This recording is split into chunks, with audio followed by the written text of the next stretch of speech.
Welcome to Stampscapes Friday Night Live. We're going to do a couple faster versions of this previous scene, 11 by 17. I really love the way it came out and the color depth and richness throughout the piece, going for or going with multiple layers of media in the form of dye-based inks, alcohol inks, pigment inks, and alcohol pens.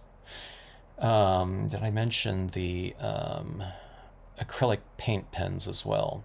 So a lot of multimedia on this one, and it's just big, so it took a rather large amount of time. But we were just trying to really push the extremes of color depth here. So a lot more of an exercise, but let's try to achieve something similar to this in smaller forms, but capturing, the basic spirit of these pieces. Okay, so we're going to go with a couple smaller pieces here. These are basically two half-page pieces of paper. I've cut this one down to 10 inches, but it's 4 1/4, and this one's the standard half-page, 8.5 by 5.5 right here.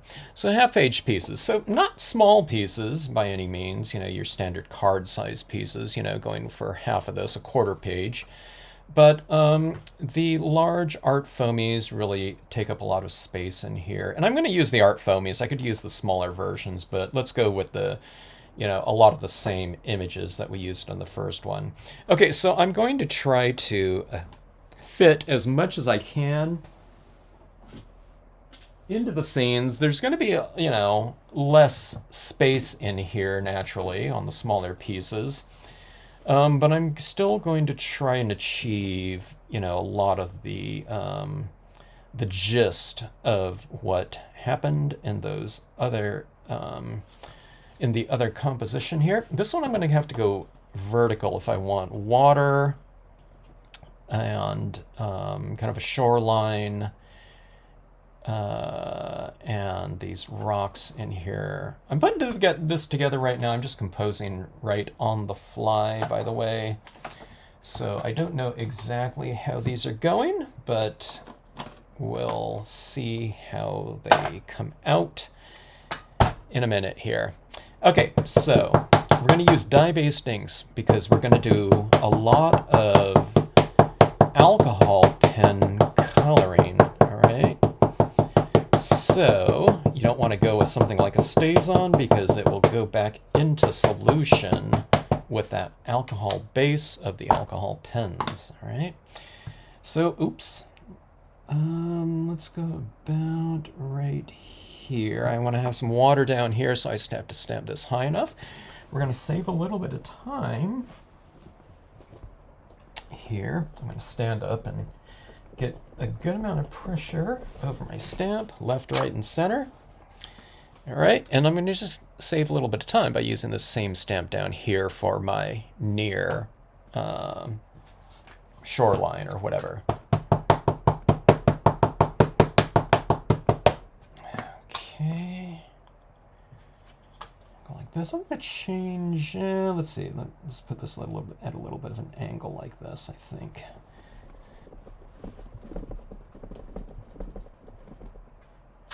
All right, we'll go something like this. So I changed angles slightly like this. Hello, AJ. How are you this afternoon? Hope you had a nice week. I could just leave that like that. I could put another rock right there if I want to. Let's go ahead and do that. I was thinking it kind of looks cool just with this opening right here too. But just for the sake of blending, let's add this in. All right. I tell you what, while I have this stamp out, let's go with this second piece right there, and this will allow a little bit of drying time right here. Okay, now this one, that's a little bit too high for my tree trunks. I'm going to switch up here. I'm going to go with the boulders with lichen. Actually, this one's a little bit large too. I can go with the smaller version of this. Let's go with the art foamies version. And we'll go with this over here. tree trunks and shoreline. Okay, I want to get the gist of that previous very large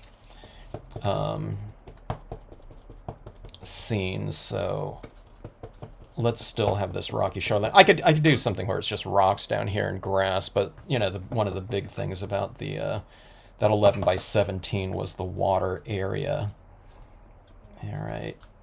And you can just do far shore and no near shore, but again, let's keep it within the spirit of that 11 by 17, just because I want to have kind of a, I went with an extreme kind of I don't know, kind of an example of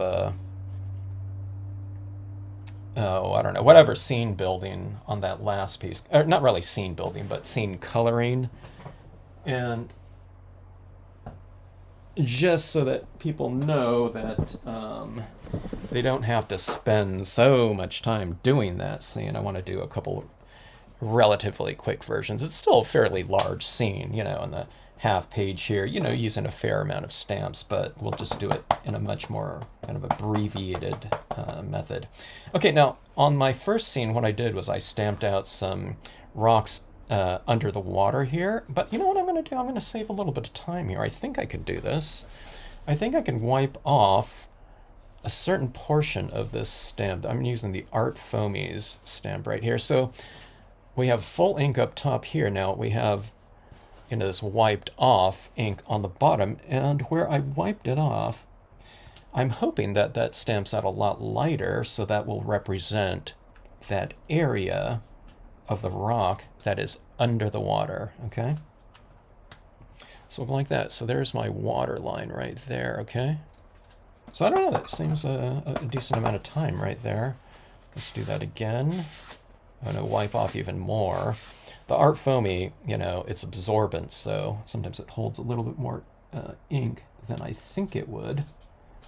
But still, as long as there's kind of a clear delineation right there, I think it gives us a head start in terms of creating subsurface imagery going under the water like that. So see that right there? And I don't remember if I've ever done that before, but I'm learning new things all the time, so. You don't know how to be bored.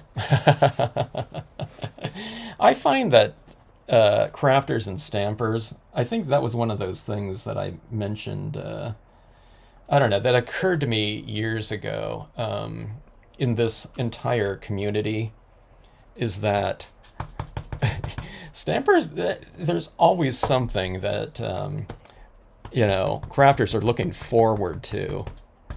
So, yeah, I think, I don't know, there's no such thing as being bored. Like, if you see open time, it's like, they're not worried about having, kind of figuring out what to, how to fill that time. So anytime, I don't know, a lot of times when people don't have hobbies or something like that, if people are around the retirement age, I don't know, from statistics, you kind of end up worrying about them a little bit, especially like guys, it seems. But like stampers, that is just more time to craft, you know what I mean? It's like they haven't had enough time before, so I don't worry about that aspect of. Okay, now see, I'm going for these lighter impressions underneath here. Let me really blot this off quite a bit right here. Okay, and we'll go underwater here, but no, I don't get bored. Okay, so see, these are just some lighter impressions like that, and those will represent some less defined forms under the water, okay? So that's one of those key little things that you can do when creating water areas. Now, we don't always want to fill in every square inch, okay? Because there's, I don't know, water reflections on the top or something like that that are happening within a given space. So you're not always going to see everything like clearly defined under the water like that. But see, those little subsurface forms like that can really help out with this idea of water clarity like that. It seems kind of a strange thing. We're going to put rocks in there and that's going to represent clear water, right? But if you can see down to the bottom of a pond or lake or whatever, something like that. Maybe it's not rocks down there. It could be, you can leave some of this form just as is, and they'll represent like more like sand or something like that. But, if you put these things like that, it looks like really clear, crystal clear water, where they talk about, whatever, like divers talk about visibility, 20-foot visibility, 50-foot, feet visibility when diving. So the clearer the water, or the more forms that you can put under there, the clearer the water is. All right, so let's move some stuff out of the way here as I do this.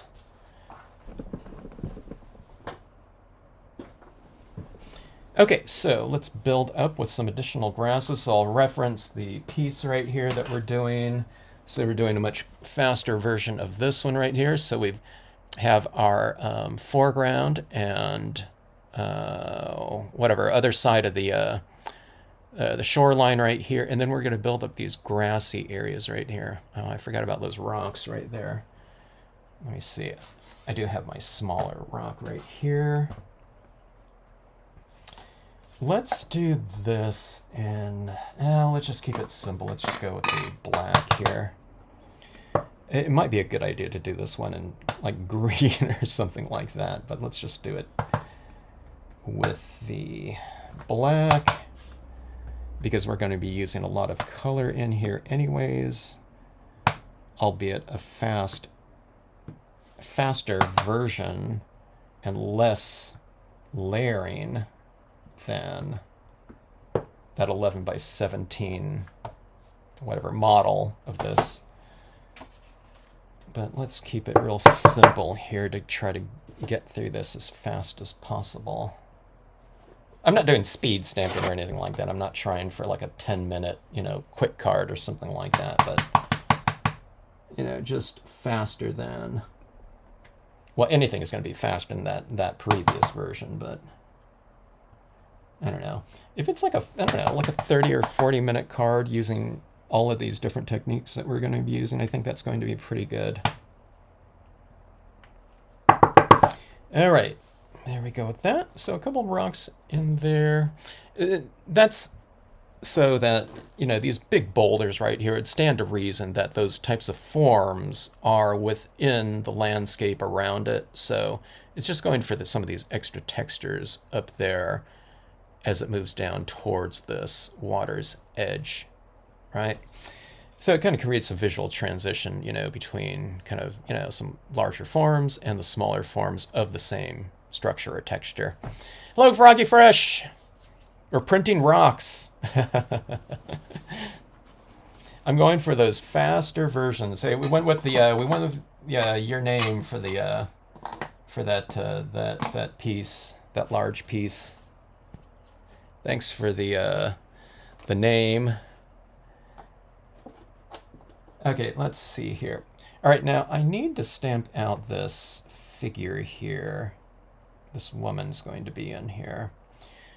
And I almost thought about just stamping this a couple times before doing this and then cutting her out like I did before on that last piece. That was like a real easy way to work because she's an easy form to cut out and you can just, place her right on top of a tree. But let's go ahead and just incorporate her in with the impressions here.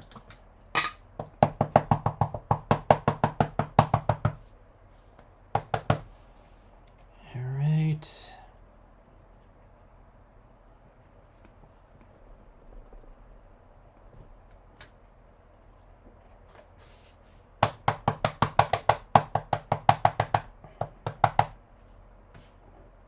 She was like a total afterthought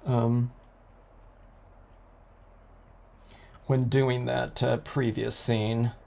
But it was like I always say, if you stamp out some kind of animal or figure into your scenes, it doesn't matter how big the scene is. I could have been doing a 30 by 40 inch piece, and if there was just all landscape elements in there and one little figure like this, where she was like the smallest element in there, people's eye would just go directly to her. Now I had the lighting, kind of set where she's, kind of like right in the lighting path, and right in, like in the center of the scene too. But you know, as far as visual landing spots and I don't know, just you know, attention getting element. That's the thing that I was asked about mostly with that 11 by 17 scene. It's like, hey, you know, is that woman new?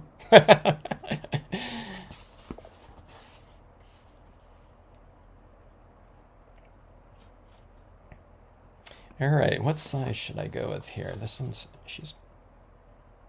I think I'm going to go with the large tree and small tree. I'm still going to use this one. It's the 9-inch one, but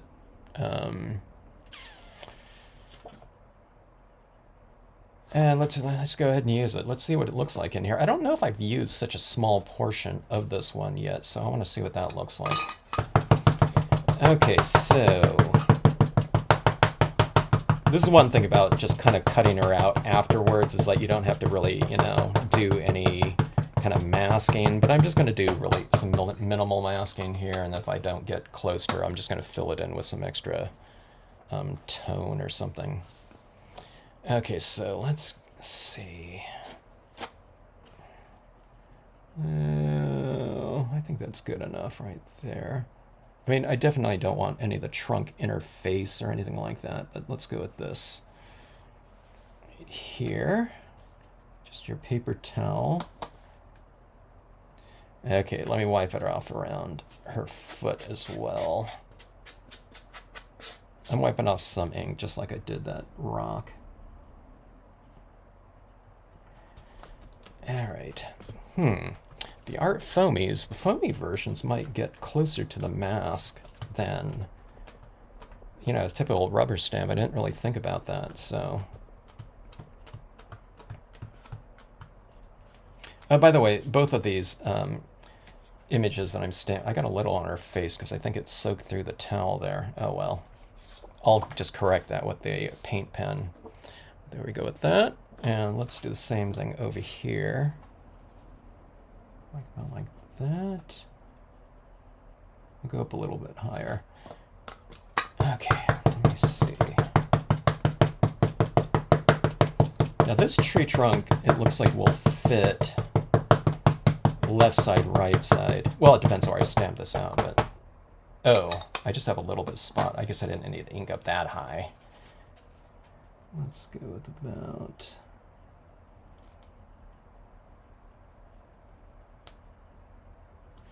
right there. You know, I could have stamped this out a little bit, you know, over to the left a little bit more, but I think this should be good.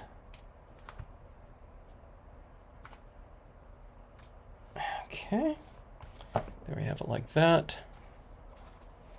And let's go with the smaller version right over here. I can have it in the scene. Let's create another column here to close off that space, I think.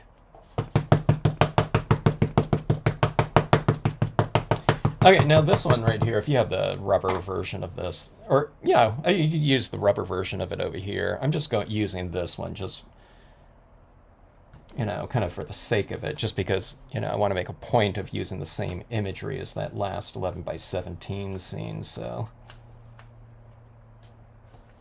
All right, so we have this little passageway right in here. So it's like just a little, I don't know, it's like a piece of the previous scene.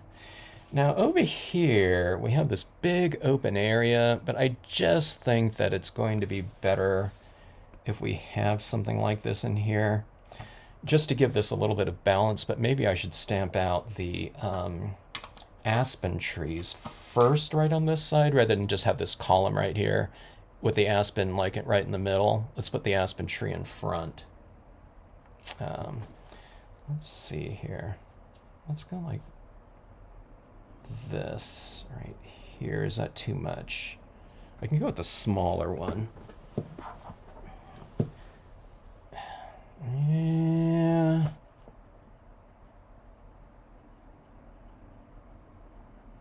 Let's go big.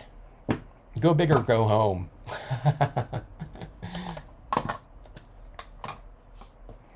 Go get some ice cream, Froggy Fresh. What was it, mint chip?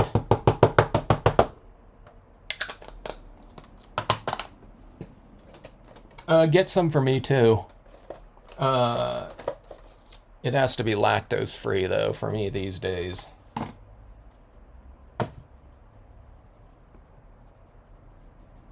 Okay, so I laid down some orange on this whole stamp right here, and I'm going back in. I'm trying to lift off a lot of that orange here with my Marvy brush marker 1500 series, not the little brush tip. They call this a brush tip too, but it's a much thicker tip. Okay, it's better for doing kind of like color layering and blending directly onto stamp. Okay, it's a little bit frayed at this time, but it's a 30-year-old pen, so they do last a very, very long time. All right, and let's go about right here. Let's get a good amount of ink transfer. Did I mention this is the semi-gloss cardstock? So it's the same cardstock as I did, used on that previous 11x17. Someone asked me about semi-gloss cardstock, and I looked up. That is the exact color I'm always going for right there. I don't always get it because there's, the pads might be a different color, a different, amount of ink on it.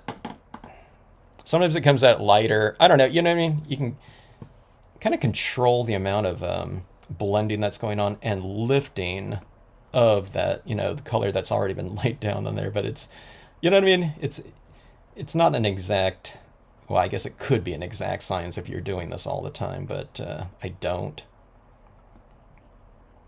So it's like, I'm never quite sure what the impressions are going to come out like. And it's going to be a foundation kind of impression, though, or visual object, because we're going to be adding in paint pen marks over the top of it anyway, but it's still kind of nice to get what you're going after.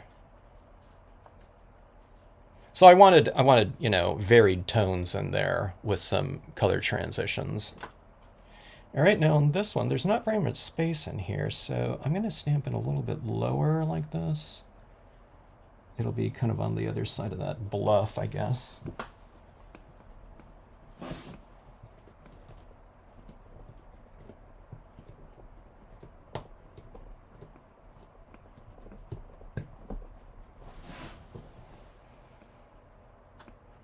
Okay, so this one right here has less yellow in it. All right, let's see. Let's go with the smaller version right behind this tree, and I'll have a little bit of a peekaboo area of where light can come into this space right here. All right. Well, let's see. Let me just put a little bit of this orange down on here, and we'll go mostly yellow here, I think. We'll see how it comes out. Like I said, I'm not always able to tell, because sometimes your pen is a little bit drier, so it's absorbing more ink. Sometimes it's wetter, and it's transferring the ink onto your surface, so it's a little bit hard to tell. Okay, and let's go with...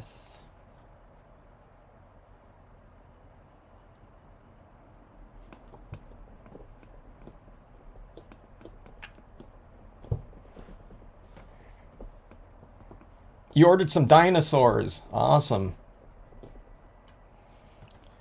I walked into a stamp store one time, and one of the companies was coming out with a large line of dinosaurs, and in the stamp store that was carrying them, they had these little nooks for the different companies.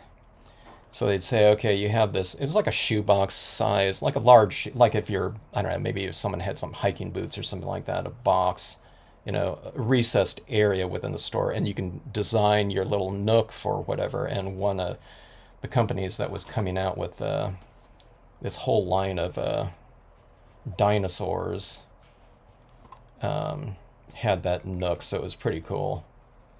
I don't remember what I had for Stampscapes. what kind of little diorama thing, display area for Stampscapes, but I distinctly remember the dinosaurs.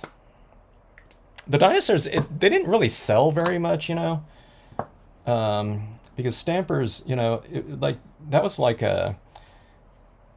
they had a lot of funky images back in the day, and a lot of, diversity when it came to types of imagery. So they had these larger kind of dinosaurs, and I don't know, they were here and gone.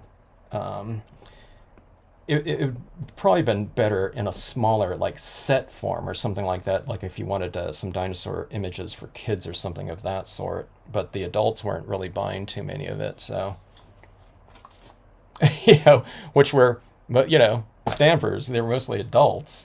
If they were, they might be doing something for someone else using the dinosaurs, but I don't know, they didn't have you, Froggy Fresh.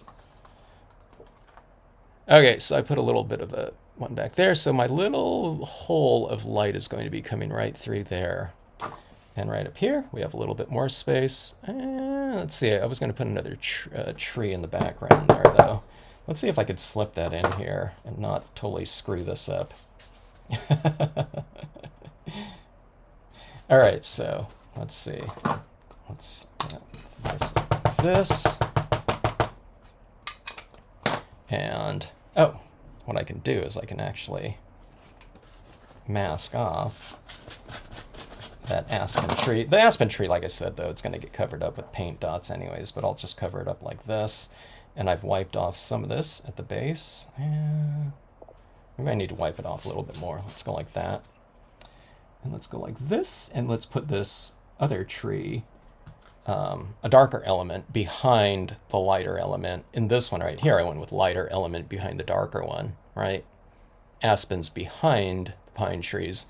This one's going to be aspens in front of, this taller element right here, okay?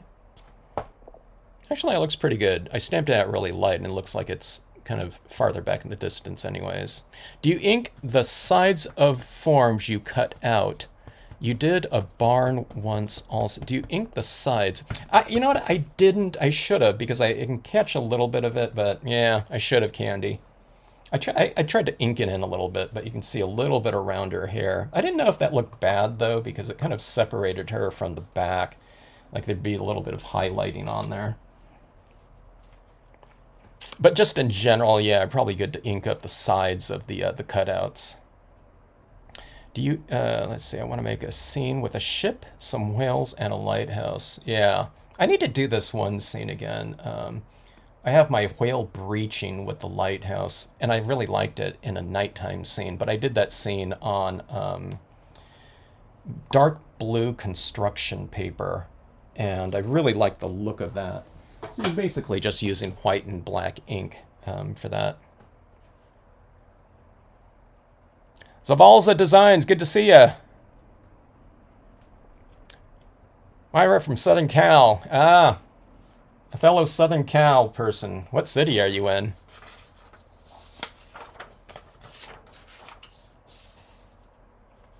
I'm based out of San Diego, but I've lived in Long Beach, Huntington Beach, Whittier.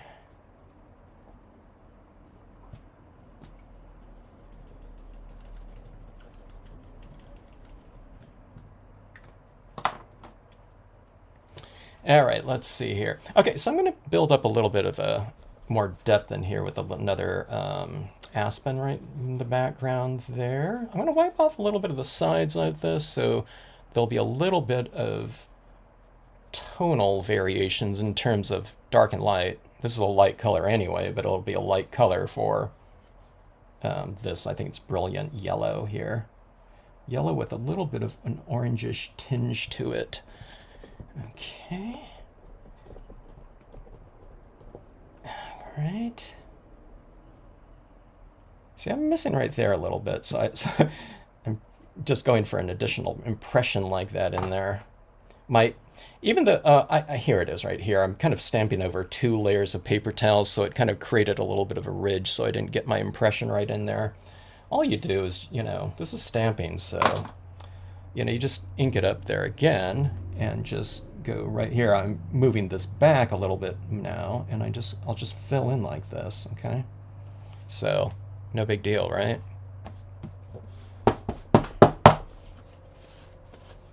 All right.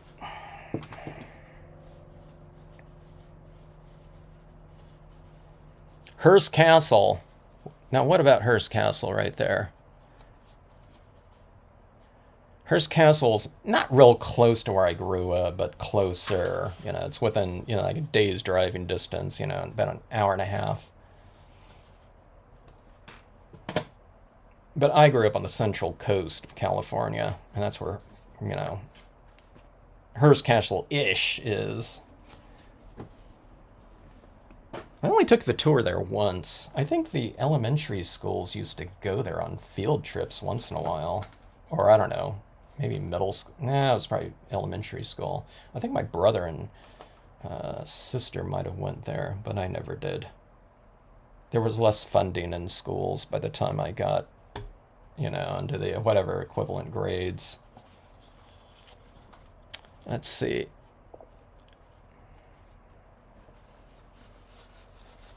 An adult that doesn't have a favorite dinosaur is boring. Huh. Let's see. I don't know what I'm trying to remember. I was thinking back then, back when we were kids, a lot of things are, potentially a lot more definitive. Like, what's your favorite color? What's your favorite animal? You know what I mean? It's like, boom, we knew it back then. I don't know if I know those types of things anymore. Because I don't know, I'm not thinking about things like from the gut, So, favorite dinosaur, I don't know. Well, what's your favorite dinosaur, Froggy Fresh? You have like, I don't know, like 3? Okay, let's start toning this in. Like I said, we're going to do these nice quick versions. Okay, so our lighting is going to be coming from in between these trees right here, okay? So I've left a little bit of an opening like that. You don't always have to do that, okay? But it makes for, kind of some easy scenic drama if you kind of leave an opening somewhere for some light to come into the scene, okay? Now, my simple thing is, and if you're saying, oh, well, how do you do that, okay? I mean, one simple thing is, you just do any scene, and you just tone, make the edges a little bit darker. And then you have interior lighting like that. And you can do that, you can just approach things with that sensibility. You don't have to get so technical and say, okay, wait a minute, would there be lighting right here? Because the tree's right there, so there won't be any light. It's not like that. But, like I said, if you kind of just approach it from, kind of a vignette style of lighting scheme, then, you'll be good for 98.8% of all scenes that you ever do. Okay, so on this tree right here, I'm just going to do a general grayscale style of lighting, toning and lighting scheming, okay? So you can see, here's this woman. She's already standing out a little bit more because I've toned the area around her, right? So that brings a little bit more attention to her. And see how I'm kind of toning around here like this. Now, here's the thing. A lot of times when people are approaching things like objects or grassy areas, objects or areas, they think, okay, this is grass right here, green, okay? Now, you can do that, but here's what I'm going to suggest is that here's these rocks right here. And let's say those rocks are going to be kind of a grayish, warmed, varied application of color in there. But they're, for the most part, they're going to be gray, all right?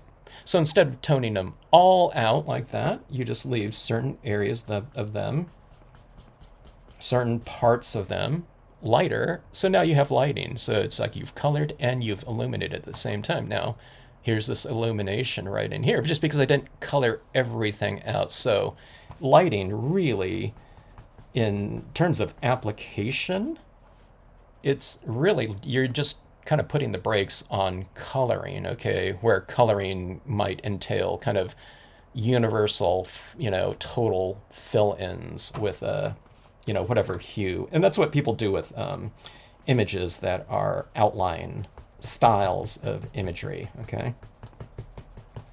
They color everything in kind of like a stained glass type of approach. But if you want to do kind of more, if you want to think about, approach things more like volumes, three-dimensional objects, then you just leave some of those areas, lighter than others, and then you got it, okay?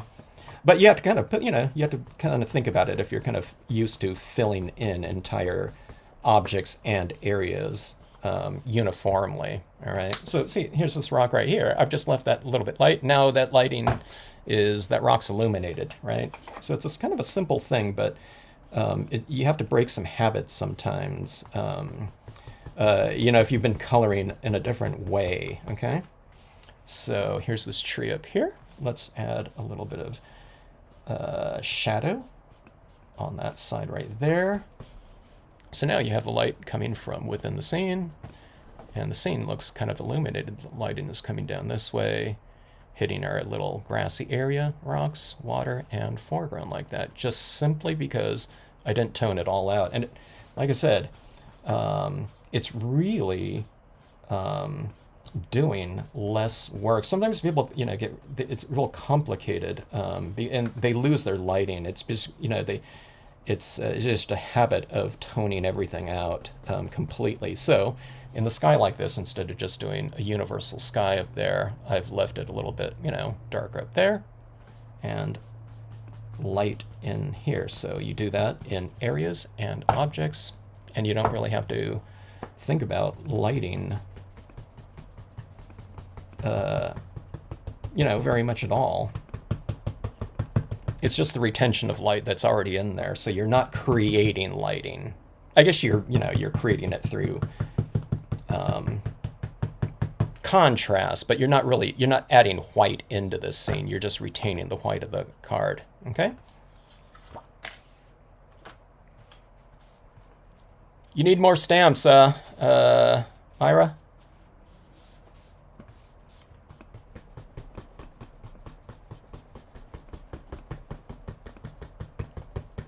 The more Stampscape stamps, the greater contentment in life, as studies have shown.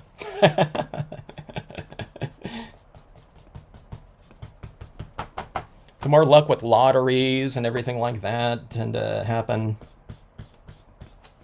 Much less the sense of well-being. All right, so let's do this whole thing with lighting again right here, okay? So here's my tree. I'm leaving some areas of the tree lighter. This tree right here.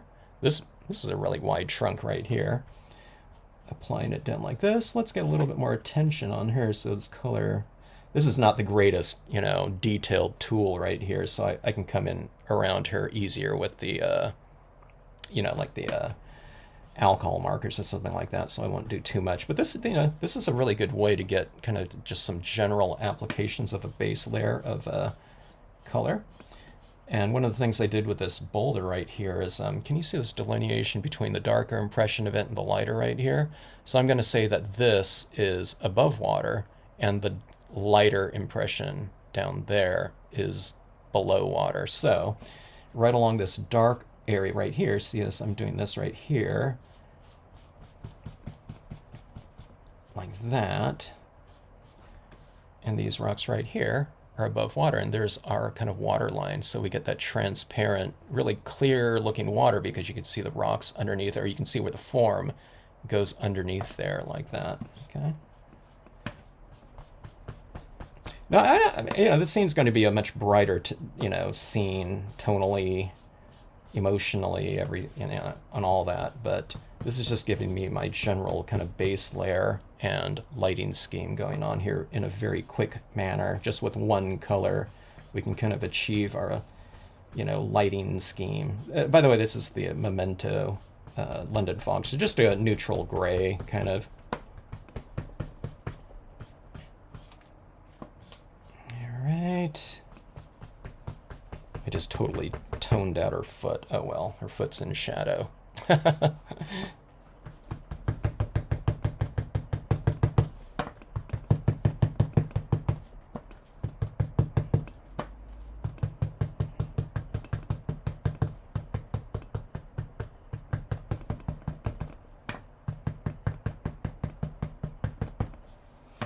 All right, so I'm just going to tone that out a little bit more to give myself a good head start on the base coat here. All right. And that is our first layer of colors. If you just tuned in, what I'm going for in these two half-page scenes are just, a much faster version of that 11 by 17. I know I could power through one of these really fast, but I thought, let's do a couple different sizes right here, kind of more of a slimline type of thing, vertical, and I can get more information like, in these areas like this on the vertical and this one right here. I don't know, just, the horizontal, whatever detailing, could fit in here more water more water, more grass right here. On this one right here, more of the taller trees, but both of these should be fast. Or I'll make it fast. I can take, 20 hours on these two if I want to, but we'll just get through them really quickly so people can have a choice if they want to do this scene. They can kind of follow along. If they want to do it in this technique too, we can do really fast ones with, like a holographic cardstock or something like that. Okay, so here's blue down here. And let's get some of this down here. This is the salvia blue. I'm putting this in water, rocks, and grass. Now you're saying, wait, why are you putting it in, the grass area right there? Isn't the grass going to be green? Well, blue is a component of green, so you can utilize common base, colors, your primary colors, if the area that you're going to be coloring in involves that, component within its, hue. So blue and green, no problem, like that. All right. When I go over it with green, you won't really be able to see the blue anymore. And as you're doing this, remember to maintain your lighting scheme. So don't just color everything out. If you want it, to be really dark in some area without lighting or less lighting, if you want to really dim that down, then you can come over it with your blue or something like that. But if you want to keep that kind of that lighting scheme that you've established with that first color, remember to, if you do go into those areas that are still illuminated like that, with the white of the paper, don't do it with too much of this, or just know what you're doing. Watch it as you go along so that you just don't overdo it, okay? Because you can't really remove, this dye-based ink that's getting absorbed into the paper. Now we can make other areas around it darker, which makes something lighter by contrast, but you're not physically removing media on there, okay? All right, so here's the blue on this one, and that is done in pretty quick order here. Okay. You can see that kind of glowish, glowing kind of lighting in here, that soft lighting already. You don't have to worry about going up into your trees, with that blue. That's, this is a really light blue, so it's not turning my orange trees blue or anything like that, okay?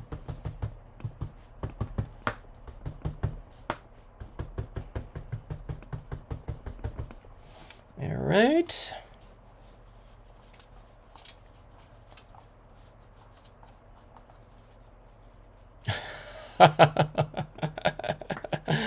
That's funny, Candy.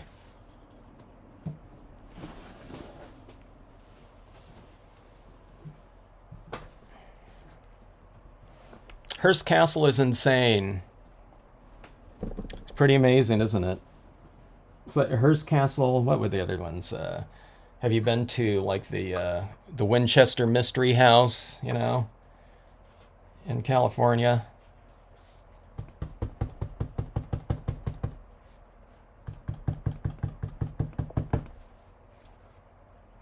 All right. I'm trying to think if I should go with any other base layers. That seemed to take care of it there, just with the two colors, right?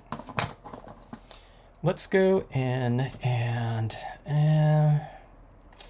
let's go ahead and add a green in here. Oh, let's go with a fairly light, warm green for our grass, pear tart.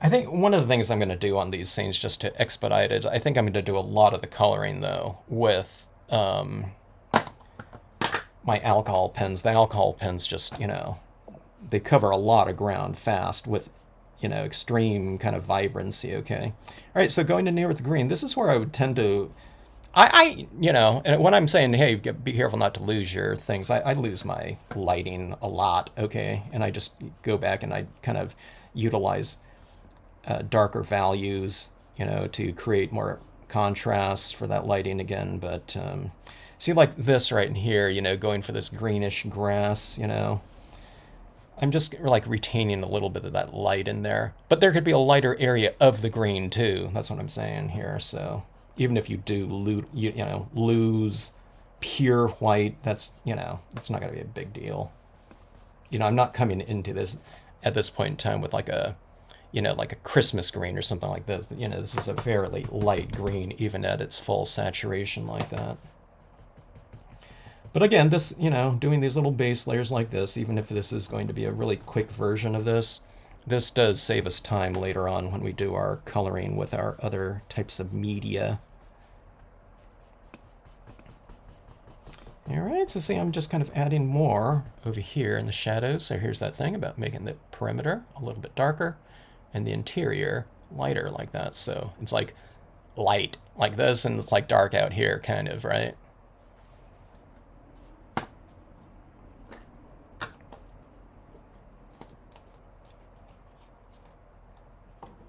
Yeah, that swimming pool is pretty amazing, isn't it?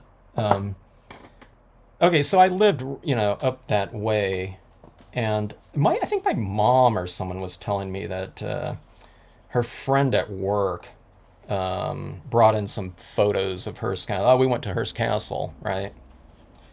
And the difference is, that I forget if it was my sister or my mom. This is years ago. It's like there was a bunch of people like partying at the pool, in the pool, and it's because someone knew someone, like the ex-Hearst family members or something like that, where, they have like, whatever, it's a state park, but probably it was like one of those things within the, the agreement that, I don't know, every now and then, I don't know, whatever family members or something like that, they I don't know if they can stay there or whatever, or utilize the place, but so whenever I see like photos of that place, it always it reminds me of someone, I forget who it was, talking about those photographs, just like people just like using the Hearst Castle pool, just like it was a pool in someone's backyard.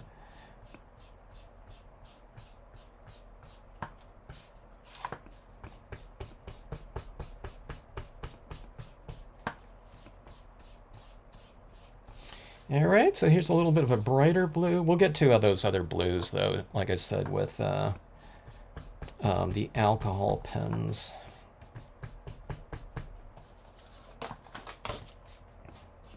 All right, but you can see that little bit more of a glow kind of happening right here with the utilization of darker and brighter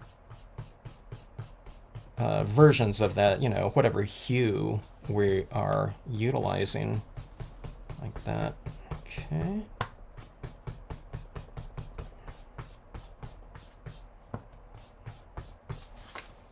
All right, see that right there? So there's these little kind of things right here of kind of light, okay? It's like right in here. And it's like really narrow here, but illumination in here. And if you think about what I've said in previous videos, if you watch previous videos, I've talked about checkerboarding. Now, I'm not like thinking about things, but I am oscillating things. I'm kind of playing contrasts against one another, so let's analyze it here, okay? I'm not analyzing when I'm doing this thing, though.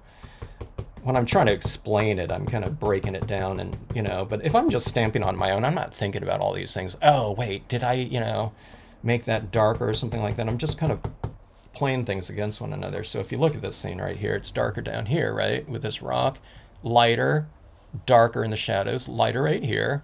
And it's kind of, we got that darkness coming in right here. I guess this is light right here, but this is darker right here, just that little strip. So you go dark, light, dark, light, dark. I mean, light, dark, and then kind of light up here. I guess this is dark right here, but lighter right there.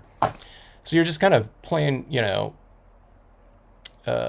shadow and light against one another. You can look at this right here. It's darker, lighter, darker, lighter, darker, lighter, darker right here, right? So if you just think about that too, it kind of makes things easier when you're kind of applying things. If you have that just kind of a checkerboarding kind of, notion in mind. You don't, if you do that like a few times, that you're not really thinking about that going forward a lot. You might think about it like at the end, oh, let's create a little bit more contrast here or something like that. But, it's not like you're having to think, wait a minute, oh, I should have had dark right next to that or something like that. It's not like that. All right. So those are my foundations right there with the dye-based inks. Let's move into our alcohol inks. All right, and let's really brighten it up. So let's see here. I'm going to work it from fairly light tones, and then we'll get brighter and darker, just like I did with the dye-based inks, okay? So I don't like to move into too many extremes right off the bat. Like, I'm not going to come in and start adding, like, like this tone of green into this yet, okay? I'd rather build it up from lighter tones just so I can kind of watch it happen incrementally.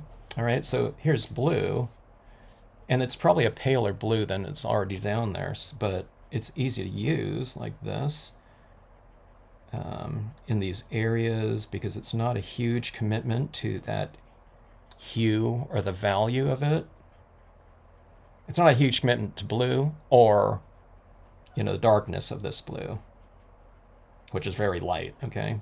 So it's just going in here and just kind of just generally kind of tinting it a little bit. When I move into my lighter areas, then I can kind of see it. I can get into some of these more detailed shadow applications, and it's just like a really light blue. So when you're doing your greens, maybe start off with a real pale green and just work incrementally a little bit darker.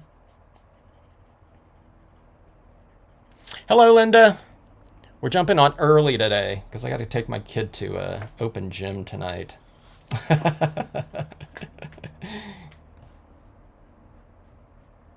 What time is it right now? I got a little bit. I got plenty of time for these two cards right here.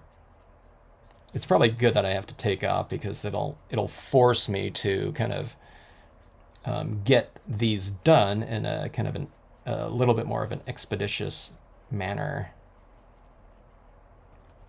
Because I like tweaking things. It's like, let's go with a little bit more paint pen here, a little bit more alcohol pen here, Which is fine, but not in a, kind of a quick card, the point of the, the video being kind of faster.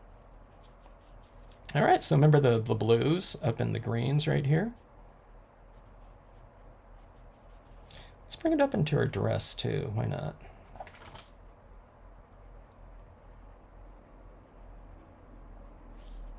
All right, now let's go with this one. It's a little bit brighter, right?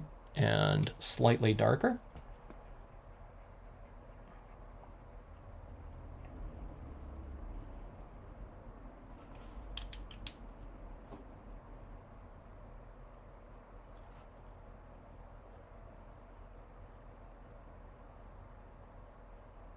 I think like I said, I grew up in kind of that Central Coast area, but I didn't go to Hearst Castle. I think it was like in high school or, yeah, that's when it was. And I don't think I had been there since.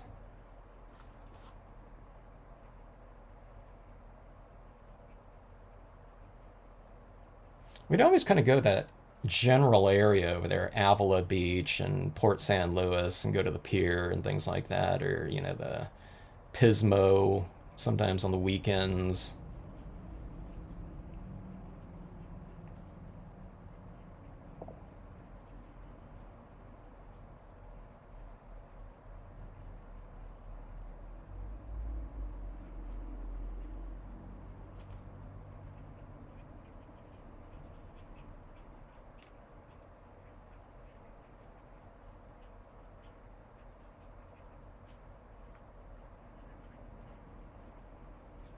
A blue tree, you know.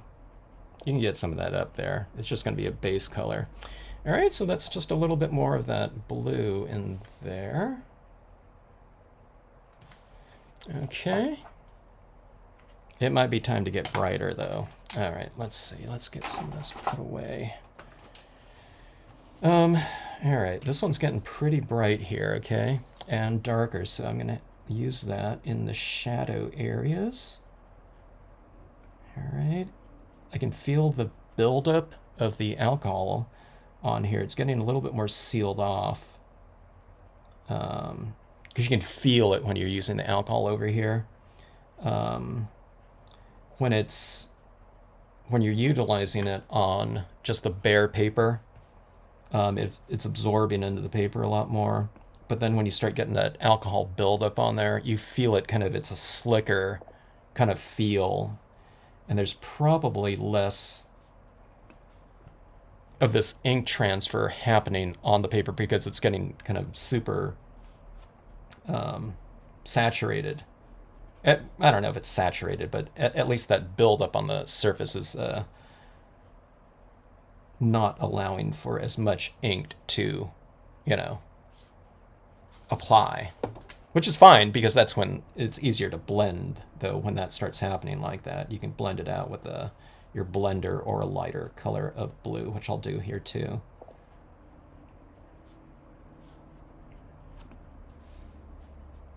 Okay, speaking of that, let's go back in with a little bit of a lighter version. This is a little bit of more of a violet blue, or it has a little bit of red in it. So let's add some of that.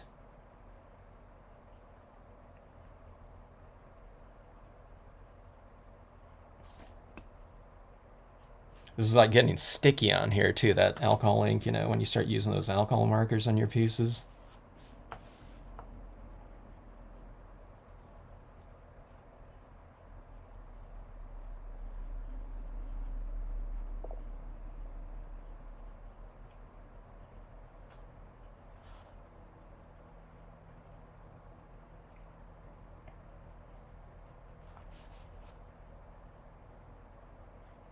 A little bit of shadow around our figure there.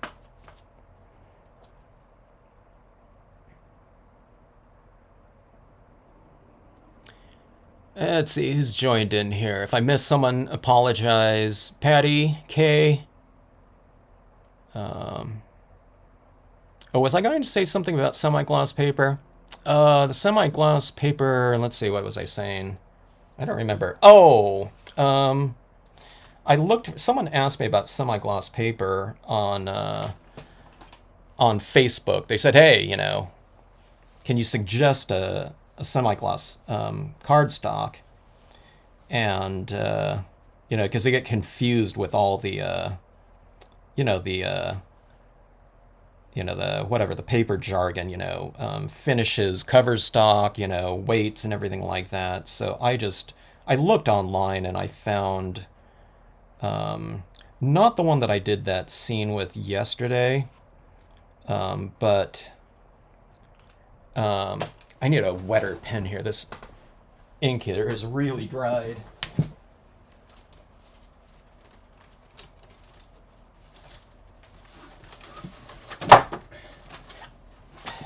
Okay, I haven't been using this set very much. Let's go with this one right here. Here's a gray here. I'm going to use the chisel tip on these ones. But I found I mean, people send me links to this type of stuff all the time, but sometimes I forget. But that paper, I think it's called paperandenvelopes.com or something akin to that. But they had the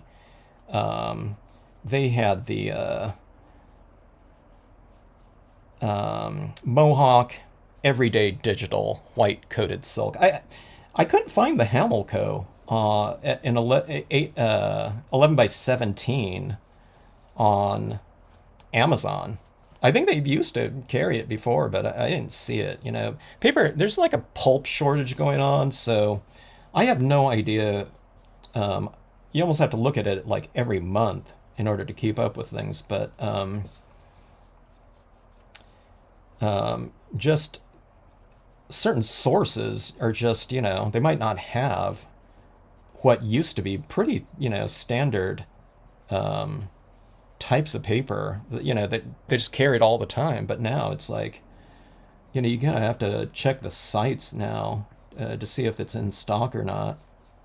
But that paper paper, I don't know, paper and envelopes or something like that, whatever that site was called, had it, and they had it in just all, you know, whatever size you want, 8.5 by 11 or 11 by 17. The one thing that surprised me a little bit on that site, I don't know about Kelly Paper, but 8.5 by 11 reams did not used to be half the price of an 11 by 17. A lot of times, like an 8.5 by 11 ream might have been, let's say, for example, $25. And if you wanted the 11 by 17, it might be, I don't know, 30, under $35, 20, you know what I mean? 32, you know what I mean? So sometimes I used to think, well, you know, I mean, I'd buy certain types of papers, sizes for the convenience of it, you know, just I don't want to be trimming it all the time. But if people wanted to save money, and if they were going through a certain type of cardstock often enough, it's a little bit of kind of a turquoise right here. They can just go for the 11 by 17, but on paper and envelopes, it was not only double the price, it was a little bit more than double the price of the 8.5 by 11 for the 11 by 17, which surprised me. I think that's the first time I've seen that. But it's on there, you know, as far as you know, 11 by 17s, if anyone's interested in getting that. Of course, you get an 11 by 17, you're probably going to be set for life with whatever size cardstock, unless you're making, you know, 50 cards, you know, or, you know, all the time for, you know, different organizations or something like that. All right, this chisel tip and this pen set, this is really working out. If you don't want to use your Copics or something like that, your really nice pens with this type of degree of blending, you know, just get one of those sets like that I just showed, that I just grabbed these out of. This is the Shuttle Art one, I think. And, you know, just do your blending, you know, overlapping, mixing of colors, pen tips, and everything like that, as much as you want. You know, those pens are like 50 cents each or something like that, if that.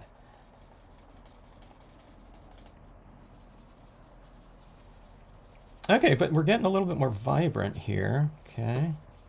This is a really light, pale grayish blue.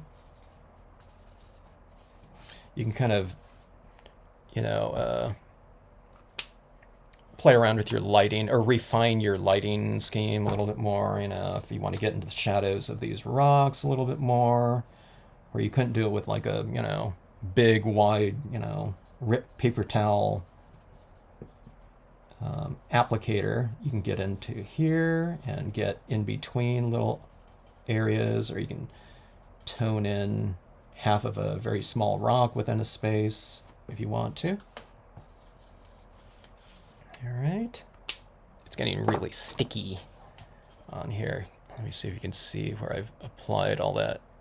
You know, it's a little bit shinier down here over that alcohol, right? Now, the difference between that 11 by 17 and this one is this is like, I don't know, whatever, 3 or 4 layers instead of like 17 layers of alcohol ink on there. Okay, let's hit, we'll get that grassy area down there, but let's hit these trees. And if you haven't seen it, I've been using these skin tone markers for my like tree trunks, and it works pretty good in terms of you know, kind of getting a warm. I think I used this pink one too. That wasn't as pink as I thought it was, but let's go with some of this. All right. So this will still be fast, even if I go through quite a few different colors here. But we'll bring some of this warm tone down on our grasses and warm that up a little bit too. And it's not really making a big commitment to, you know, a certain value because it's very, very light. Okay, that's why you can just like use it like anywhere down here. Let's go ahead and use it on the rocks as well. Let's see if you can kind of see on the video here. I don't know if you can tell, but can you tell here? I don't know. We can do a comparison contrast here, but do you see the difference between these rocks and these rocks over here, or this grass and this one? And again, it's just utilizing just a really pale value of something. Now, if I was doing it into dye-based inks, it would have been the first color that I laid down, but you know, with the alcohol inks like this, you're going to do this after your dye-based inks, because after you lay down a bunch of alcohol like that, it's really hard to apply a water-based medium over the top of it. So you can do this like after the fact and just add it in like this. If you want to still retain some of that white down there, then don't go over it with this, but you can add this into your shadow areas or whatever. Let's add this on our trees like this, and let's add it right over the top of the dye-based aspen tree. You see how that kind of brightened it up as well? Let's go in here like this. I'll use it on my figure. Now, this is why I stamped out my figure, or everything in the water-based ink here, so that if you're using kind of an extreme application of your alcohols, it won't put something like a StazOn or, you know, like a surface-based media back into solution like that. So this color right here has just been like applied everywhere on there. Let's do the same thing down here again.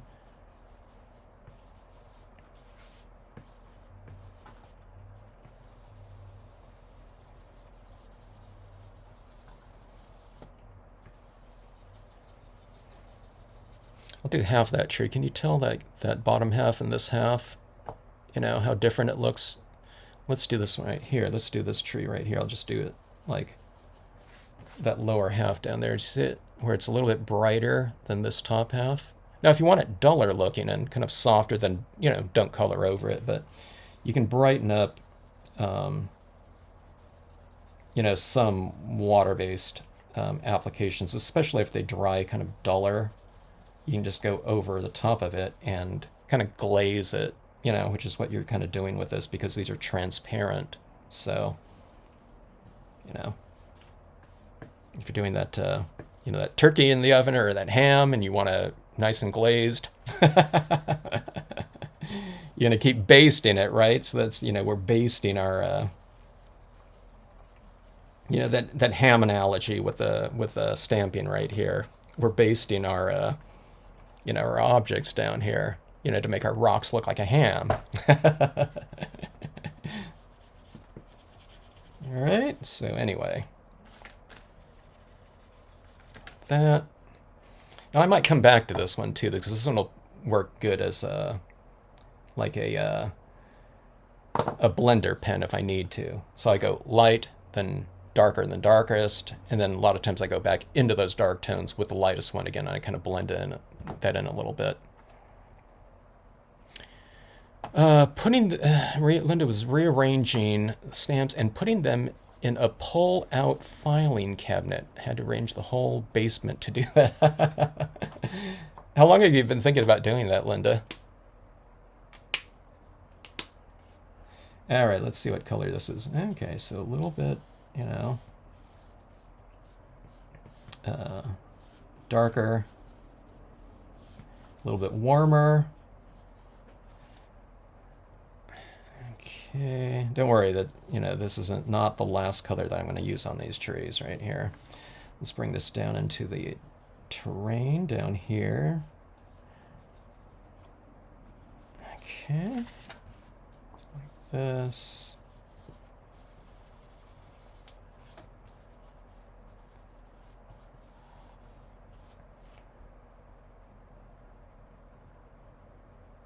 YR20. Okay, so these colors don't have like some kind of name given to them. It's like some code. But it's not like a Pantone coloring system or anything like that. I think it's just their own proprietary colors. I'm guessing, unless, I don't know, YR20 means something to anyone. I don't know what it means, if anything. If it does mean something other than their own, this brand's coloring system. All right, so getting a little bit richer. So we've gone through these, and let's try. That one's not going to do anything. That's a fairly light color. This one looks like a more yellowish tinge. Yeah, it's like a, oh, I don't know, whatever, not mustard, but a little bit of a warmer tinge. About like so.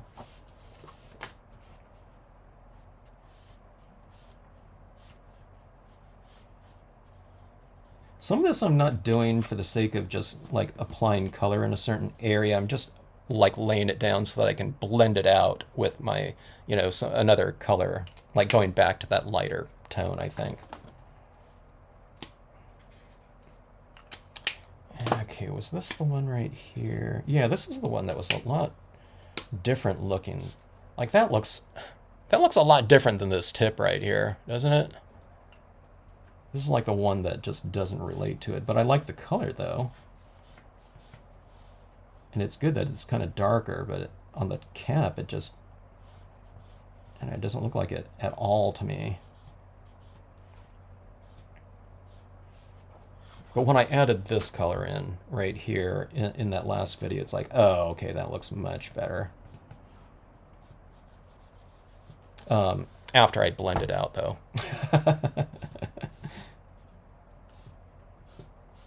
It looks a little bit clunky right now, I know. All right, so let's move back to the lightest one, or just one of the lighter ones, okay? So you see that brown in there, okay? And then we'll just go in and we'll just kind of model that a little bit more. I'm removing a little bit of it there. And then we'll just kind of blend it in a little bit more.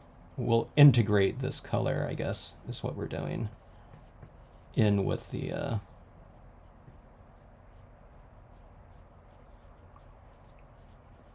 whatever the color scheme. It would be good if I can lay down a layer of a spray sealant though on here before doing this, because I'm really, when I'm removing color, I'm like removing it down to the dye bastings that I've already laid down on there. I'd rather kind of just, you know, model it down to, you know, some of the base coat layers of the alcohol. Okay.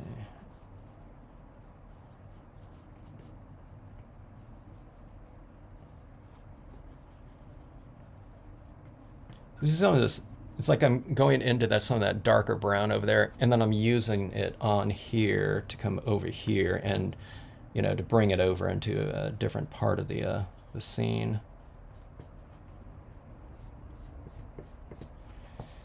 Okay, so we have those trees like that. Let's see. I've mentioned before, but I feel like I'm doing something with these alcohol inks. It feels like I'm doing something with encaustic here. It almost feels like I'm taking like a hot iron and going into kind of wax like this and kind of moving it around. You know, that alcohol ink kind of dissolving kind of aspect of it. You know, alcohol on alcohol.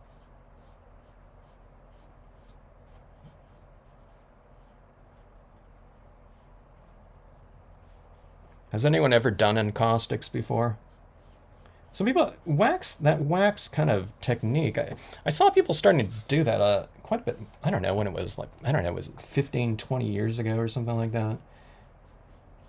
But encaustics kind of came into, you know, whatever, vogue in the stamping community. So I saw a lot of encaustic scenes, and people are submitting things to me in a Stampscapes, kind of things, themes, for me to take a look at it. And it was kind of these cool skies, these encaustic skies in the background. I think they were stamping over the top of them with StazOn, because I'm thinking that was probably the only ink that would stick to like an encaustic, like, to wax. But they were really cool looking pieces.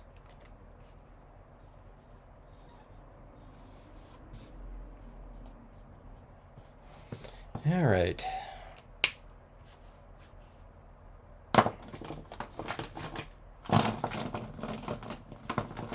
Let me keep these brands of pens separate so I know where they go.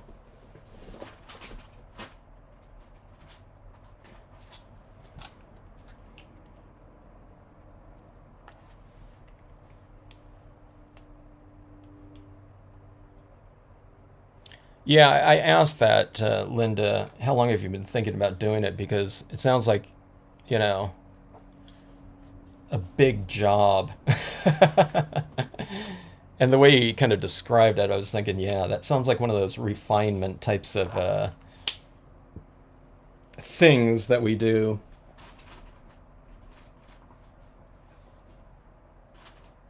But it's kind of one of those things, just getting around to it is kind of, kind of a daunting like notion.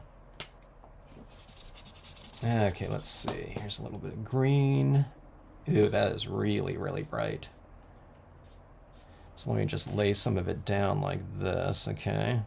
Super, super rich and yellowish in tinge, like about like that. And let's go into a really light version of it, or pale. Well, let's see. This one's a little bit lighter. Let's not go too light maybe yet. This kind of blended out. I'm being careful, trying to be careful not to just eradicate, what kind of little sliver of, lighting I have down there still, okay? So here's a very dull green, right? It's almost like barely visible, and I'll just do a little bit of blending with that down here. Okay, this is, someone asked me if I ever used a blender pen, and I hardly ever do, but I might use it down here if I need to. Yeah, maybe I don't need to. I just don't want to eradicate all of my, white light down here for, that white pigment ink that'll be added in here.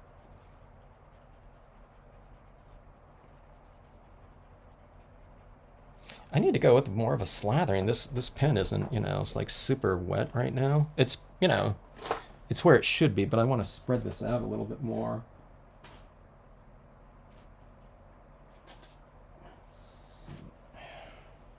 Here. This looks like it's a 5% warm gray or something like that.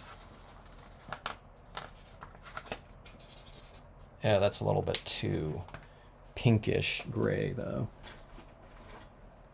Let's see. Well, here, actually, let me go back to this one right here. This warm gray. This is the one that I was using in the trees. Okay, that's working.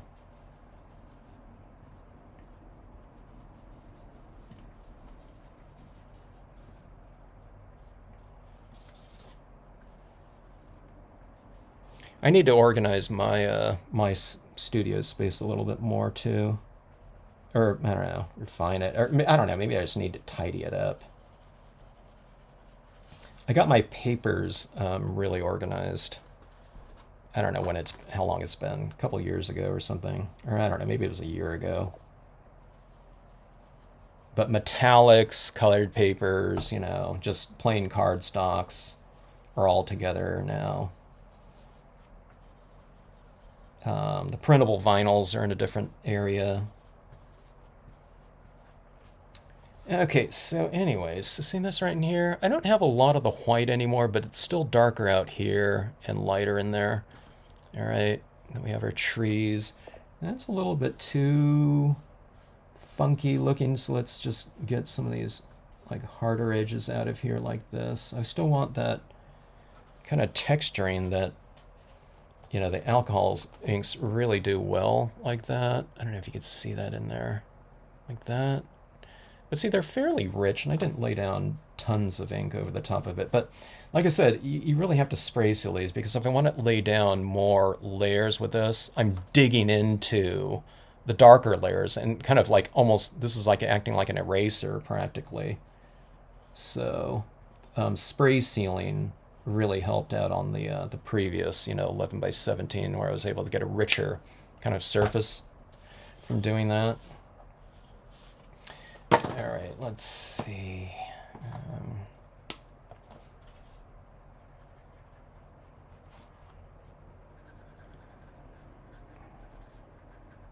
Need to get some color into her so that she's not so kind of ghostly, you know, pale.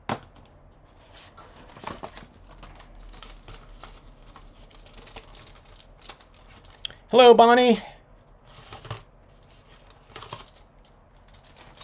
I jumped on early today. I'm usually going on these Friday night lives around 6. But I need to get these 2 done here by 5:30, so jumped on a little bit early. Man, time flies when you're having fun. Okay, so I'm using a certain, like, this is a little pinkish tinge like that, so I'm going to start bringing some of that into the surrounding area, okay? Just so there's a little bit more continuity between our main figure and the surrounding areas. It's not like I'm going to make my rocks pink or something like that, but you bring in that little element of a common hue, okay? And it might be completely undiscernible, okay? But it just creates a little bit more of a visual harmony. Like, I don't know if you can see that down there, that little tinge of pink down there. I used it a little bit in the grass. I don't know, maybe that was too much, but especially in the shadow areas down here. Okay, let's do that on this one as well.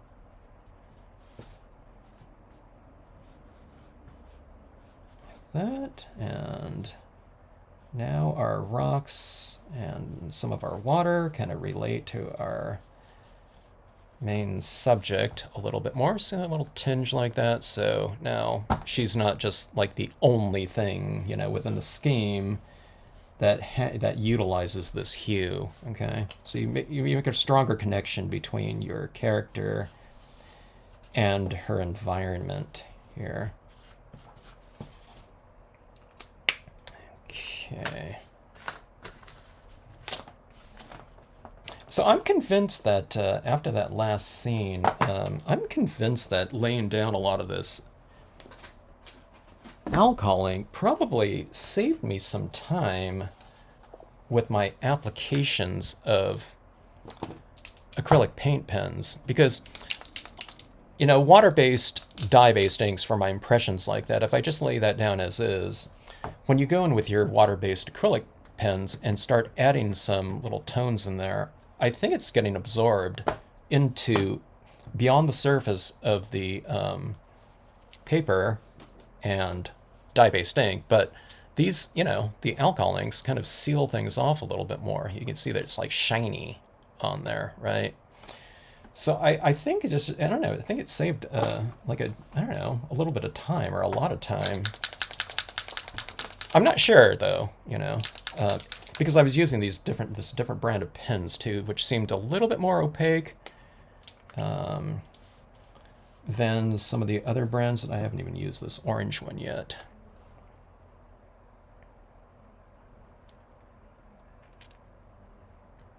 Hello, Ginger. We want to see those dinosaur pieces of yours, Froggy Fresh.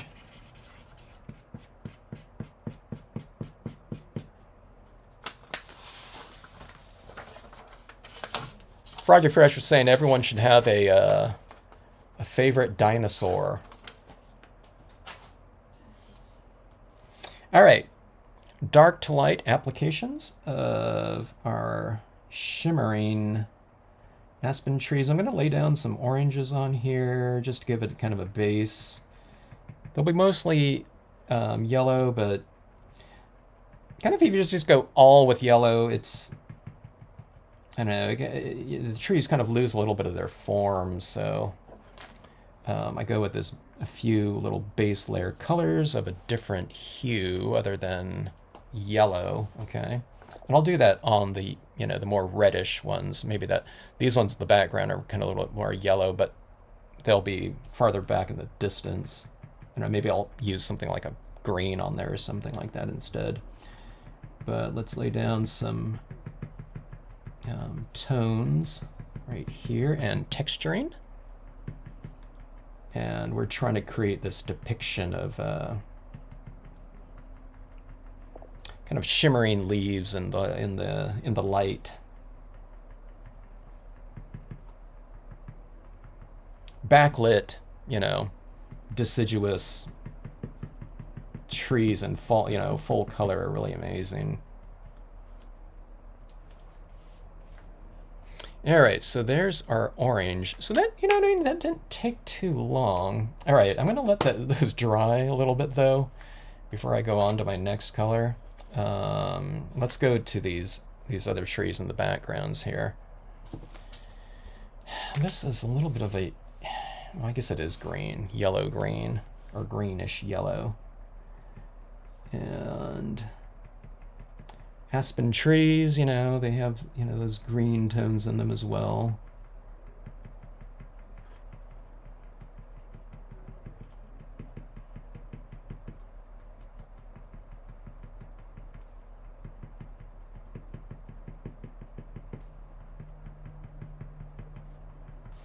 All right, so I have those greens right there. Velociraptor. It's Ginger's and Rocky Fresh's favorite dinosaur. I didn't even know like a lot of the dinosaurs' names.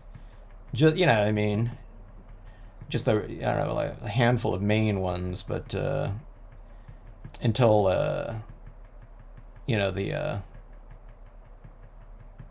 Jurassic Park movies came out. I don't think I even heard of a velociraptor before that. All right, so there's a little bit of the greens right up in there. Okay, and since this is this grassy area down here, let's add some of that in. And I'm doing it kind of where the lighter area meets a little bit of that darker area. Within the grassy form, so you can see that kind of shimmer right in there, about like so. Let's add a little bit more like this.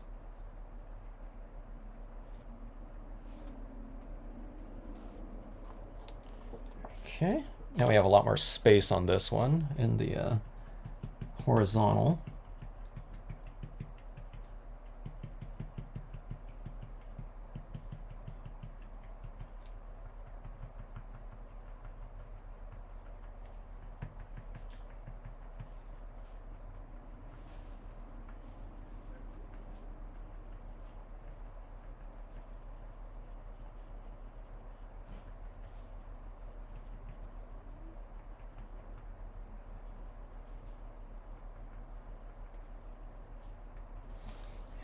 So a little bit of shimmer there on the ground.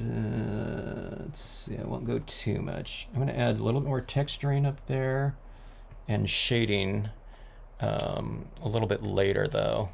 Okay.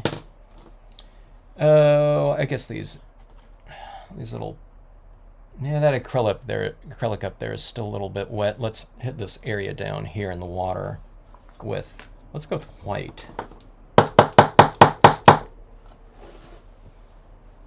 No, Fallen Leaves is not cut out again. I stamped it around just directly on there.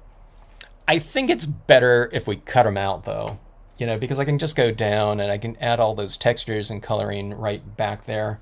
I got a little bit of color over her face. you know, which I don't know, just use the paint pen to take that out. But yeah, I'd rather. This is almost like too much glistening white right there. It's almost too big of a dot here. I'll just add that. Add this right down in this really light area, and then I'll use the smaller white paint pen, you know, to refine areas out here. You know, this is a 3mm paint pen, so it's really wide. You know, it's for kids to take outside and, you know, draw on rocks. You know, that rock painting thing. So, all right, here. Oh, here we go. I have a pen right here, so I'll do that within this space. Yes, this was stamped in the foamies. I could have used, now, I mean, this size paper right here is probably more appropriate for just the regular, you know, rubber versions, but I wanted to go with the same, you know, roughly the same imagery that I used on that 11x17 piece, just, you know, so people can kind of compare and contrast, kind of a faster version of that scene, but with the same spirit. Okay. Okay, so I'm adding some of these. This is you know, this is like a pastel blue, so it's not really showing up in the lighter areas too much, but when you bring it down into the darker areas, I don't know if you can see a little. See this rock right here? I'm going to put a few highlights on it, and this blue does show up on there, okay, because it's a lighter version than the colors on there, you know. So in some of these other areas, it's just going to read as a little bit of texture, as opposed to a highlight, because it's either the same value. Like if I add it right here, that blue is going to be darker than white, so it's not, you know, it'll just look like a little bit of texturing on there.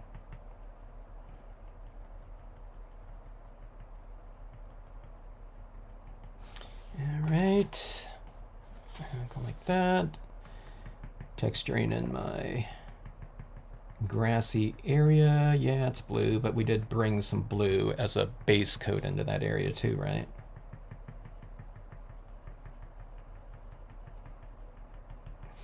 And you can even use it like on your trees here as well. You know, that blue reflected light, maybe reflecting from the sky, I don't know.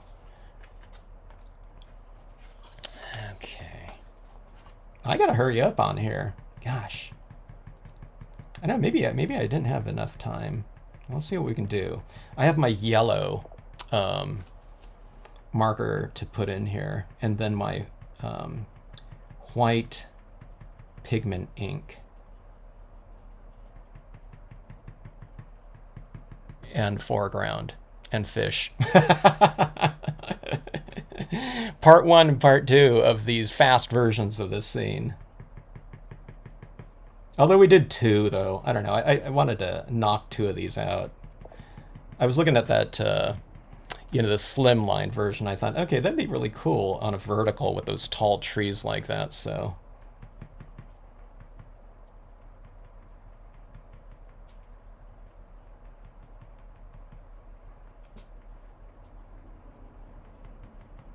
All right.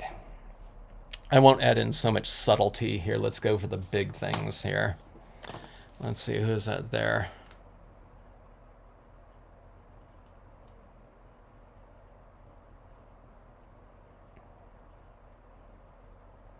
Oh, bye to AJ. The smaller versions have more detail. Your oldest son, yeah. There's always some kid, you know, that's dinosaur crazy. There was one kid in my son's elementary school when we went over to the, you know, like the Museum of Paleontology or something like that, and he knew everything, you know, identification of all those different dinosaurs.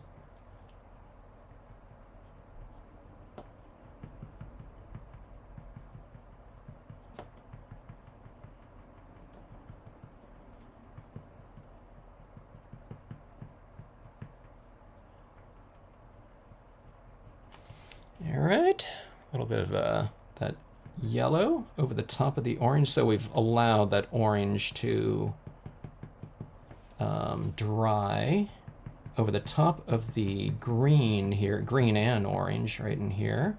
And here comes that shimmer, right? You know, so if you layer your colored textures like this, that's where you can really kind of create that shimmery type of essence to, you know, whatever, aspens or just any kind of deciduous foliage. So I really like doing this over the aspen trees, or, you know, doing these little colored dots over any kind of maple type of imagery. Your oldest son taught the other kids. That's cool. That's awesome.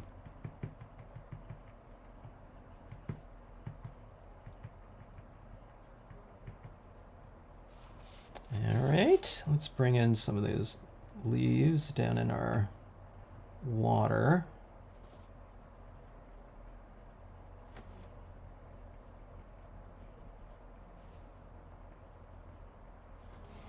All right, about like that.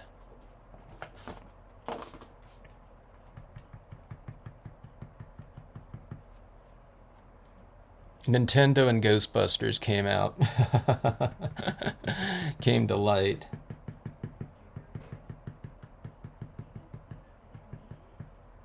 That's what happens, huh?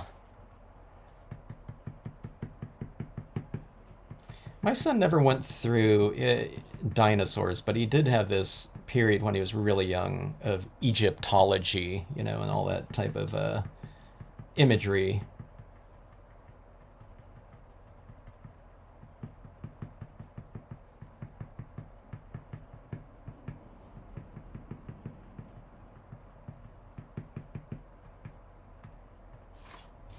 All right. A little bit more. Oh, hello, Jeannie. Oh, you're almost over. You're near BC, huh, Jeannie? Jeannie's on a cruise, if anyone doesn't know.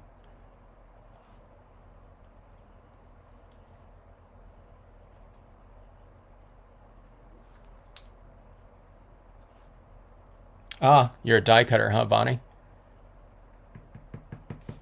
If you ever do, you know, when you get into you know, stamping too, or scenic stamping, incorporate what the thing that I always think is cool to do is to, you know, incorporate your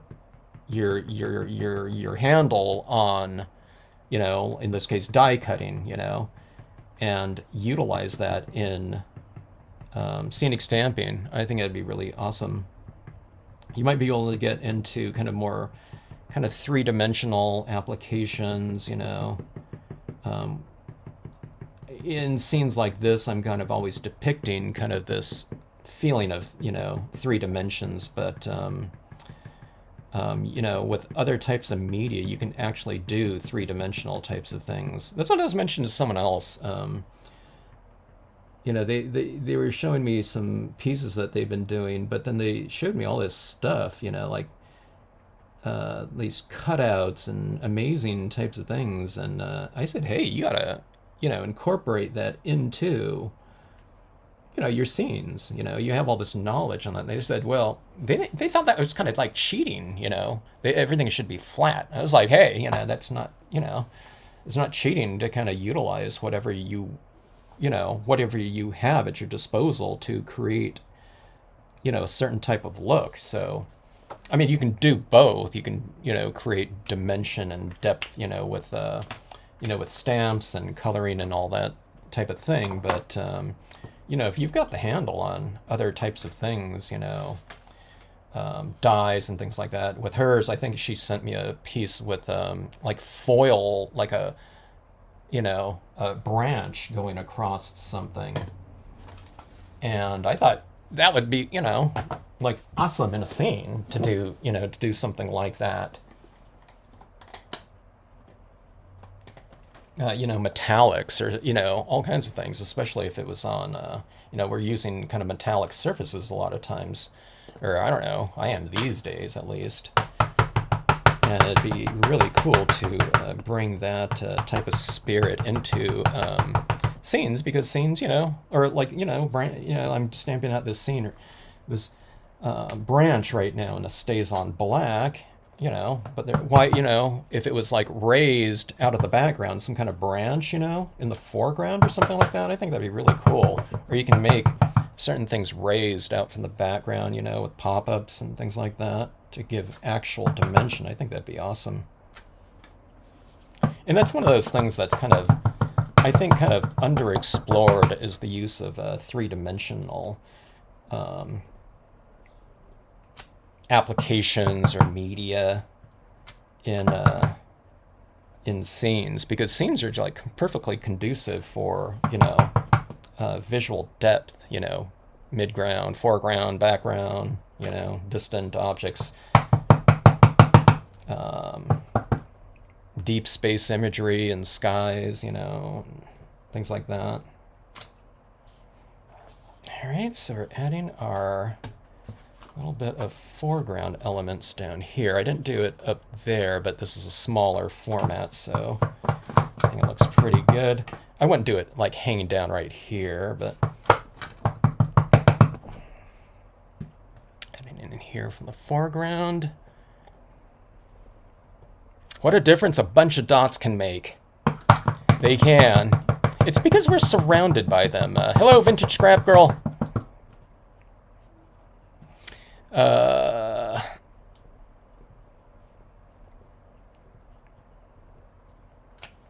Yeah. It's with the dots, we're surrounded by specular light, you know, reflected light around everything. So when you bring it into this type of thing like that, you're really kind of giving things that extra dimension and three-dimensionality. You know, it's like all of these pens here, you know, have that little highlight on them somewhere, right? Or this pad right here, you know. Here's this little lit area like that. These little knobs on this thing, that little area right on that, you know, top are illuminated. So I don't know if you know, someone that doesn't have it in the scene, it's like, I don't know if they're like missing it if they don't have it in there, if they haven't thought about using it. But as soon as you start using it in pieces, it's hard to not have those types of elements in there after that, you know. So I add it in practically all the time. It's kind of like that final touch, you know, on pieces. Or you can say the pigment ink oftentimes is, but I don't know, maybe more of that, you know, pen than anything. In this case, it adds that shimmer to, you know, a lot of the different areas within a scene. Or just that little bit of extra highlighting that makes something look a little bit more dimensional. Like on this pad right here, if we just colored this pad, but that little tiny element of light like around there, or like, you know, well, here it's big, but that, you know, that little bit right there, that's the area that makes that, so that we know visually it's not flat. So we know that grass isn't flat. All right, let's see if I can hit this right here. I've like 2.5 minutes here. I'm supposed to leave like at 5:30. My kid's gonna start knocking on my office door here in a second, or in a minute. He can get to open gym. It's not like a class or anything like that. Just hanging out with his friends at the gym. You know, a couple minutes late. But let's add this in. Now I've left areas that are a little bit lighter, right, white. And we're going to come in like this. And the areas that are light or white,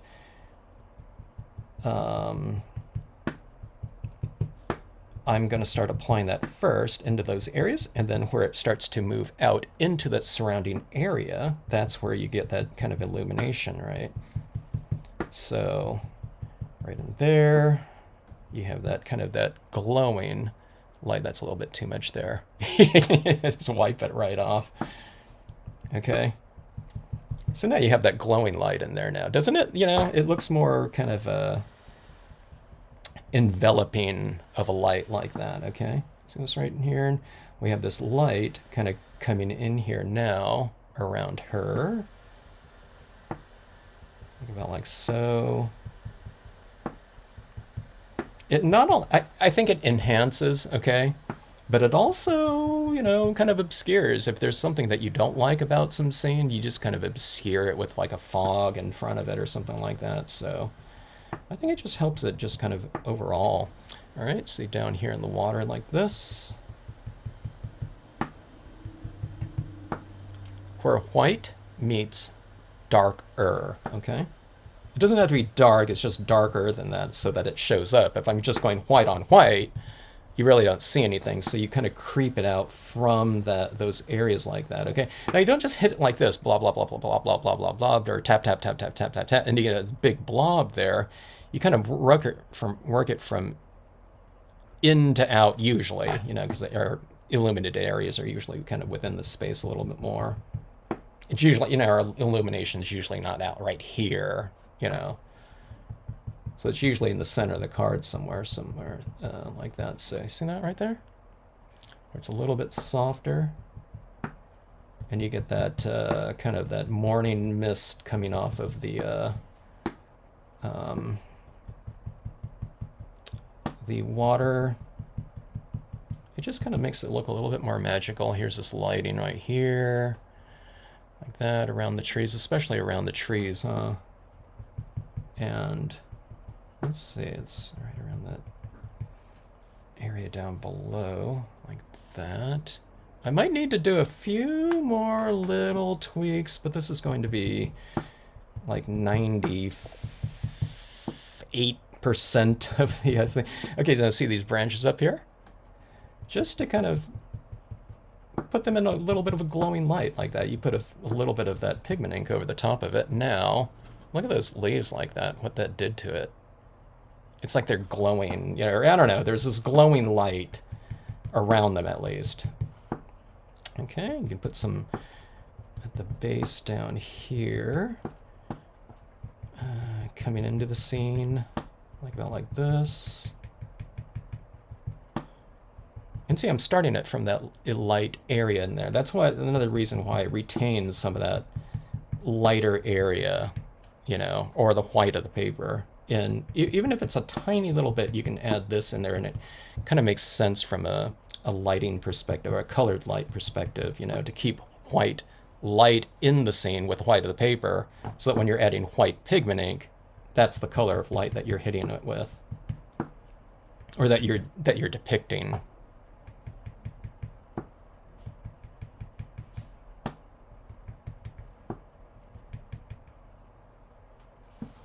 Okay, and you see that right through here. My pad's a little bit dry right now.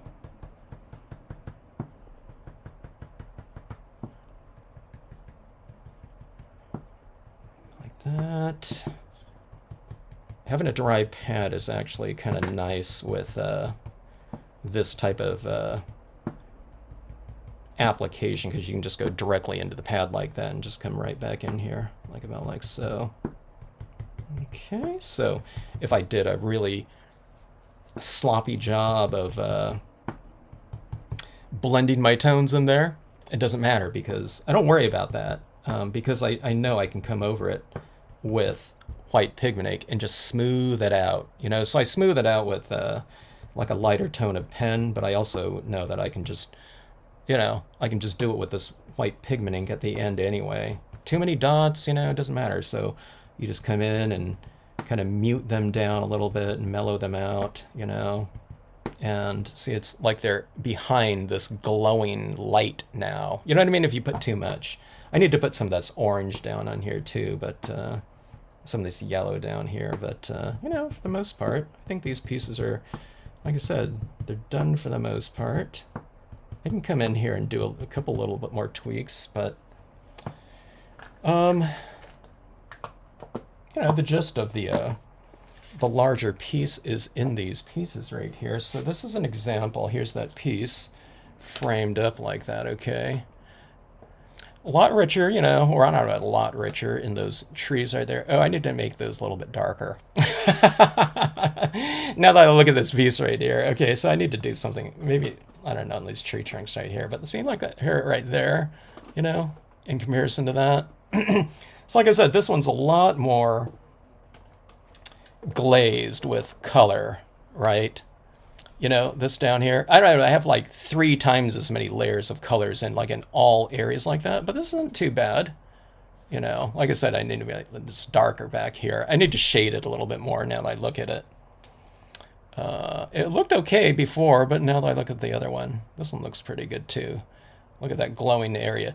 I left a little bit more of white down here. This one's a little bit more toned in. But this is, I don't know, I wanted it kind of darker in the shades like that, so.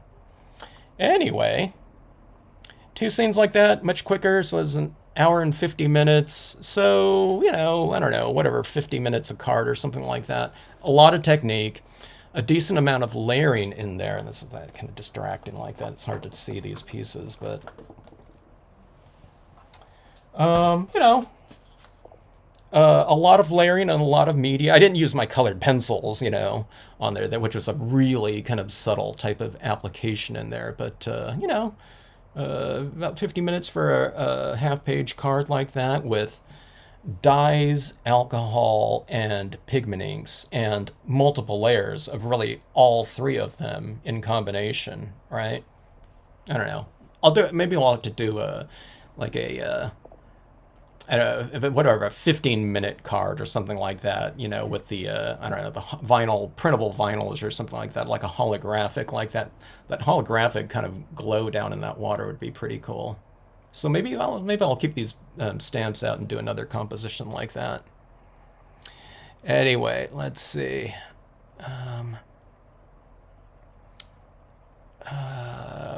Let's see. Part 2 coming up. I do need to do. I need to work on that tree a little bit more. I need to just darken it in. Oh, maybe I'll try that with some. Maybe I don't know. Maybe like a VersaFine Clair that won't stick to it, but I'll spray seal it. My kid went to the state fair. You get to go pick her up. You're picking up, and I'm dropping off. Actually, I'm staying there, though, because it's a half an hour away, and I don't want to drive back and then drive back over there again. Die cutting. You need to hit some die cutting things in the foreground like this. I think that would really push it. Hit some die cutting things like an oranges and red color, like foliage in here. They could be larger pieces or something like that. I think that'd be really cool. Okay. Multiple kites. All right, folks, I got to run here. Got to take the kid over to the gym, so I don't have a whole lot of scenic stamps except for the few I have. What was that? Oh, I'm already ready. I can take. I'm already ready. We gotta go. Huh? We gotta go. Well, I'm done right here. My wife's volunteering to take him, but she was already over there for like 5 hours. Gotta run, folks. Have a great rest of evening, and hope to see you on the next live stream.